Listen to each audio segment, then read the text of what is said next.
Admirals over Yonko. A statement many people would fly to the comment section debating, as Yonko versus Admiral was the greatest debate in One Piece history. Keyword was, as now after Wano display of Big Mom and the Great Azure Dragon Kaido, following up with Egghead Island's display of the strongest Haki user Emperor Redhair Shanks and the strongest Delphi user Emperor Blackbeard, not to mention Marineford almost being destroyed by a weakened, sick old man once heralded as the world's strongest man. Nobody would dare argue Admirals over Yonko, but when I said Admirals over Yonko, I was not talking power scaling, but more so importance in this story as it pertains to Monkey D. Luffy, the main character. Think about this. Aokiji was the first Admiral or Yonko to meet Luffy in his pirate journey. Many people believe it's chapter 1 when Red-Haired Shanks meets Luffy, but Luffy wasn't a pirate. That's what I'm talking about, his pirate journey. Then we had Kizaru, who made Luffy tell his crew to run away as he had to be saved by Silver's Rayleigh and Kuma. And finally there's Akainu, who killed his beloved brother Portgas the Ace. Now one scene that always sticks to me was Luffy versus the three admirals and how far he was to their power, as they told him he was not ready, but ever since Wano he seems more ready to confront them again, already starting off with Kizaru on Egghead Island, and with Aokiji capturing his beloved grandfather and joining his rival Blackbeard's crew, he most certainly will have to confront him as well before he faces the admiral who scarred him and broke him as well, Akainu. So let's do a deep dive on how Aokiji versus Luffy is actually might be one of the most important fights in the One Piece story. Now the earliest mentioning of Aokiji is when the Gorosei were panicking, as they say Aokiji was the strongest man in the Marines, and they weren't lying because he was an admiral. The admirals to me are the strongest force in the Marines, as he has Luffy's bounty, as he comments on how this family is very troublesome, obviously mentioning the Monkey D family. Think about it, the most wanted man is Monkey D Dragon, and the hero of the Marines is Monkey D Garp, the man who actually made Aokiji as strong as he is today. Talk about the first ever intro of a character tying him directly to the main character, Monkey D. Luffy. Now Luffy had to be held back by Usopp and Sanji because he wanted to fight the admiral, who didn't even want smoke at the time when they first met up, but Luffy's very emotionally intelligent. I feel like he knew something was off about Aokiji, and even Nami said Luffy winning the argument, it's like he knew Aokiji was on some BS, because Nami was shocked that Luffy was winning that argument with Aokiji, showing that Luffy probably would have to win not an argument but more so a perspective, an ideology, something where it influences Aokiji in the future. This is foreshadowing right here. Oda even had Luffy convince the old man not to listen to Aokiji because he's a Marine, foreshadowing of course Aokiji leaving the Marine in the future and Luffy and him fighting in the future, as you have to understand this early in the series Marines are supposed to be the good guys, pirates are supposed to be the bad guys, so Luffy even convincing his old man that Aokiji's a bad guy was just unfounded. Aokiji then analyzes Luffy and tells him he is exactly like Monkey D. Garp, which he is not lying. Luffy is more like Garp to me than he is Monkey D. Dragon. I honestly think that Monkey D. Dragon is more so of a shadow self, a form self of Luffy, and they have similar traits, but it's kind of like more so, it's kind of like a mirror, not a mirror, but more so a shadow when it comes to Monkey D. Dragon and Luffy. And I think Monkey D. Dragon and Garp is kind of like a shadow as well. You get Garp who's like Luffy, the shadow who's like Dragon, and then Luffy of course who's like Garp. And Aokiji taking down Garp means Luffy's fight is imminent when it comes to this character. Luffy's first interaction with Aokiji was getting iced while having his wings fight alongside him, reminding me of course the moment of where they were fighting Oz, and of course the moment where they fought the pacifista as well, which honestly it kind of reminds me of Loki, which we're probably going to see a moment of retribution like we saw with the pacifista after the time skip, when of course the monster trio fights Loki. I don't know what it is, but I feel like a monster trio versus Loki would be definitely a good callback to Oz, and definitely a callback to when they got smoked by Aokiji, that strong force. Luffy then tells his men to stand down as he wants to fight him mano a mano, 1v1. Oda will have to do a callback to this by having them have another 1v1 fight with no interruptions. And I know Oda loves to interrupt fights, but please, Aokiji vs Luffy needs to be a 1v1. It's gonna be like Luffy versus Lucci on steroids. The only difference is it's gonna be way more competitive, as Aokiji is a former admiral and honestly one of the strongest admirals we have seen to date. Usopp then presses Sanji and Zoro for leaving Luffy, but they respected their captain's orders for a 1v1 fight. Knowing Luffy is gonna lose, Usopp even accused them of being scared. Ironic because Sogeking usually doesn't have a backbone, so for him to accuse him of being scared was interesting. Now of course I gotta keep it real, Aokiji left an impression not only on Luffy but also on the crew, and now he's on the Blackbeard Pirates. So when they do run into Aokiji again, and not in no movie, in the actual canon story, it's gonna be impactful. Funny thing is, Luffy did his finishing move on Aokiji, the Logia Ice Ice Delphi user and got one-shotted by Aokiji's Ice time. So it's gonna be cool to see if Luffy does a callback by using the Storm move again in his Gear 5 form, maybe against Aokiji. Luffy in Gear 5 has to get iced. He has to get frozen like Whitebeard and Marineford, like Doflamingo right at the end of Punk Hazard, and he has to break out the ice. It has to happen to show that he is built different and he's not like that scrub cracker who got one shot in that ice form. And honestly, people might even say Jozu, but I think Jozu was distracted. I'm not gonna lie, I do give Jozu more credit than Cracker because he was distracted. He made Aokiji bleed, even though he caught Aokiji off guard. Like, Jozu is the Diamond Man who stopped Mihawk's slash. So this guy is actually underrated when it's all said and done, one of your power scaling characters. Aokiji even realizes during his fight with Luffy that he got tricked, so he can't attack Luffy's crew. Luffy was saving his crew over himself the entire time. Crazy how the roles were reversed in the Garp fight, as he and the Blackbeard Pirates were jumping Garp, Shitty with the stab, Avala Pizarro, of course, and of course Von Augur as well, Sanwan Wolf. They were all attacking but Garp, and Garp was by himself pretty much. Luffy will have the chance to jump Aokiji in my opinion just because of these callbacks, but we'll respect it when Kuzan asks for a 1v1 just like how Luffy did. It's gonna be an amazing callback. Although Luffy did think he could win 1v1, showing Luffy always fights up. Look at Crocodile, look at Lucci, look at Doflamingo, look at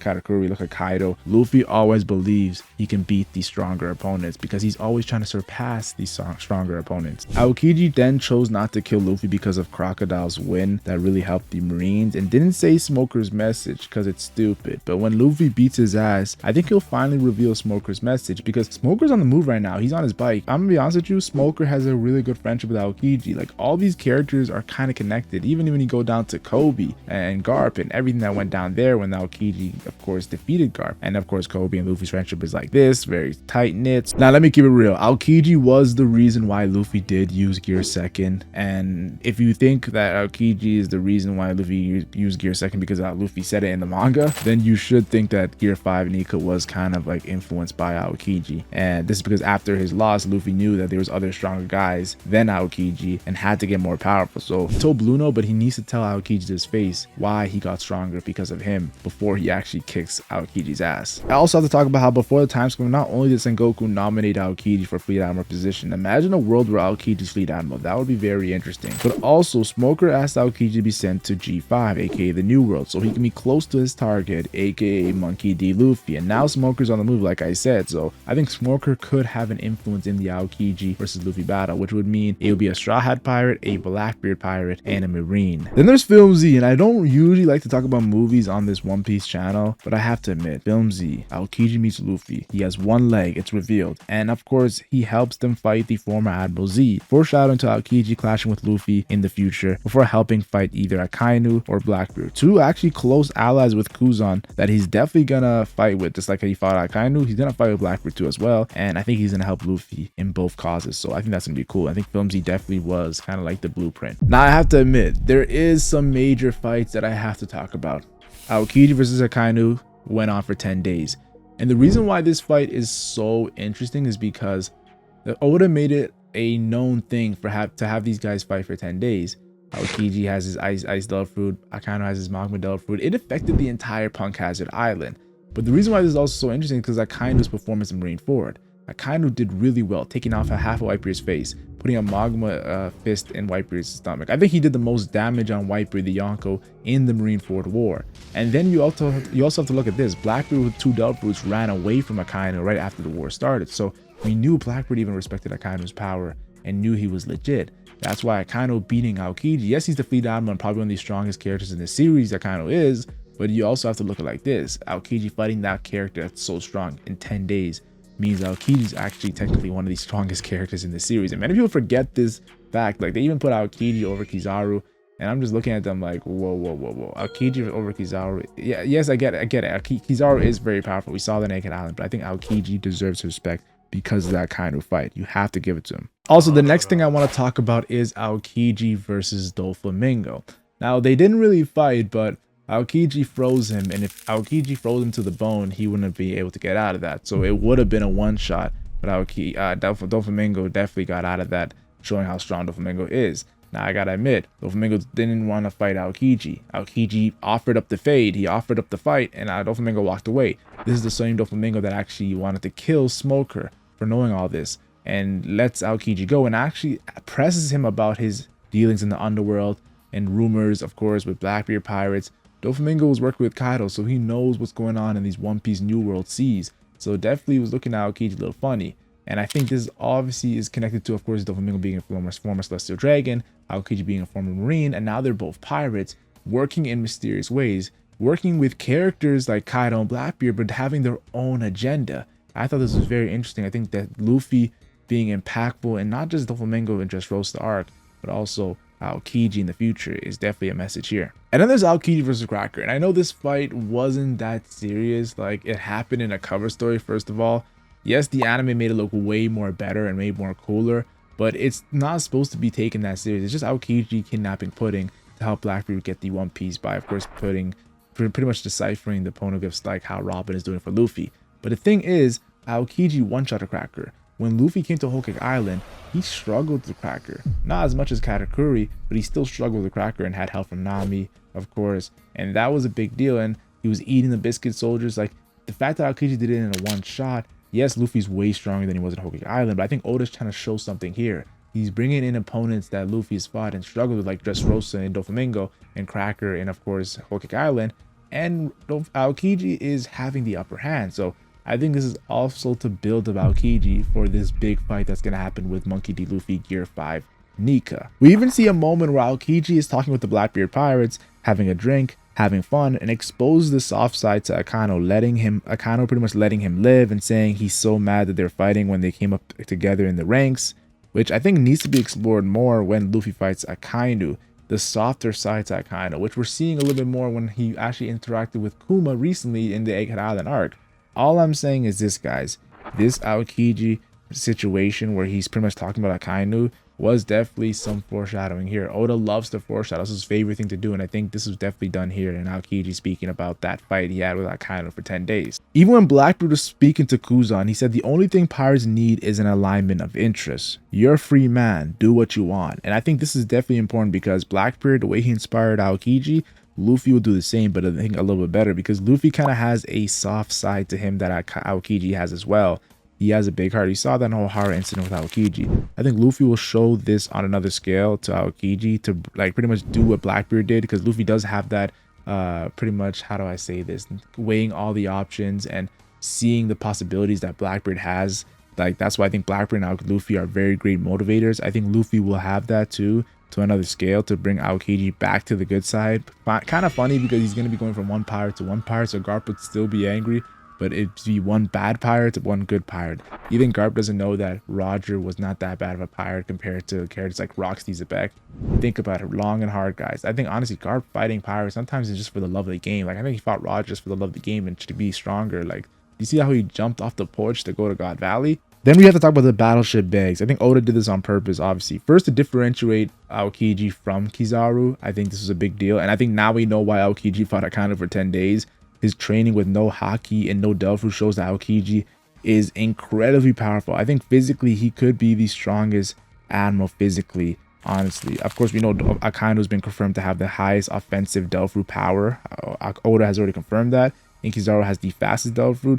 With Aokiji, with his ice Delphu, the hacks with his physical strength, shows really, really impressive stuff. Now, of course, Aokiji doesn't have Conqueror's Haki coding. We know that. But still, this was cool to see. And I think this is definitely going to be interesting when Luffy fights Aokiji, because Luffy has Gear 5 nerfs. This is not going to be as easy a fight as you think, guys.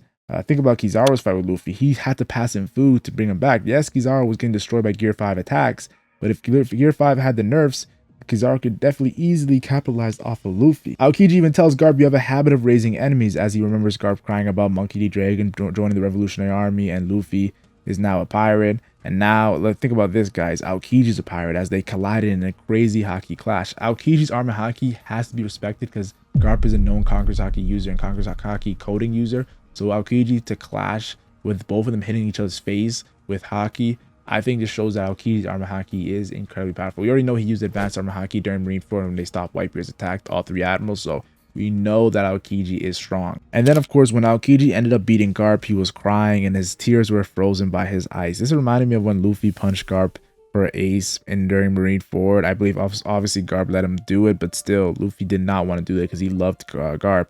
Luffy will ride out for Garp, as Dat and Dadan are kind of like his main parents growing up, causing an emotional battle between Kuzan and Luffy, both of them respecting Garp, both of them actually going against Garp, but both of them being mad at each other for certain reasons. I think Kuzan not really mad at Luffy, but Luffy's more mad at Kuzan for the Garp's thing. So it's gonna be cool to see. Obviously, I want to see Kobe also implemented, not just Smoker. I think Kobe. I think a lot of things could be done in this Aokiji vs Luffy fight, and Blackbeard and Nakano obviously being the overarching villains in the story.